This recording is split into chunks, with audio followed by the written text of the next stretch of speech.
built my first one for $2,500.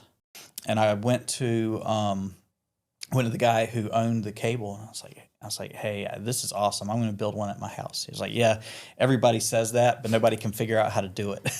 so I'll work on that. So I went home and had a friend of mine that was an engineer and started talking conceptually with him about how you would go about doing it. And at this point, I didn't know anything. I didn't look at any of the competitors' stuff. And so to give you an idea, the competitor system costs, at the time, it cost about $60,000, and I built my first one for $2,500. So it was a completely different design.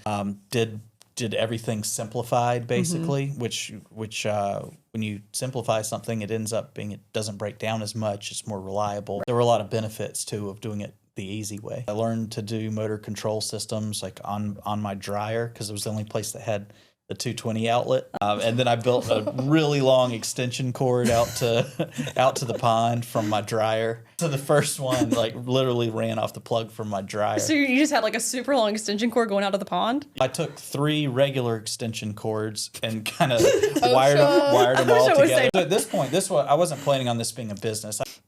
The very first one I did, it was a 2.5 horsepower motor, and I had no idea. That wasn't even close to what you needed to be able to do. I stand up there. Oh, and by the way, everything ran off the laptop at that point. So you just imagine you're out in the sun, and you got to click forward with like this cursor, and then you had to go over here and click reverse. And so it was super dangerous, but I was like, I'll get it figured out. Yeah. And we go out there, and I'm ready. I got the handle.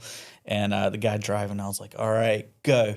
And it goes, and the rope gets tight, and the whole thing just cuts off. So it would go by itself, but it wouldn't pull anybody because the motor and like everything was too small at that point. Okay. 2 more iterations later, I got it so you could ride from the laptop, and then pretty quickly figured out that's not a great long-term solution. Yeah. So I built a control system that was that you could run with your hands, and so everything was built into the system to ramp speed up and slow it down. So really simple to use. And yeah, just started wakeboarding on it. And a few people found out that I had done it.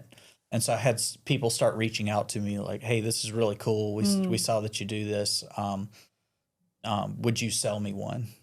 And before you go forward, how long was it from like when you made your first like prototype, whatever you want to call it, to like success?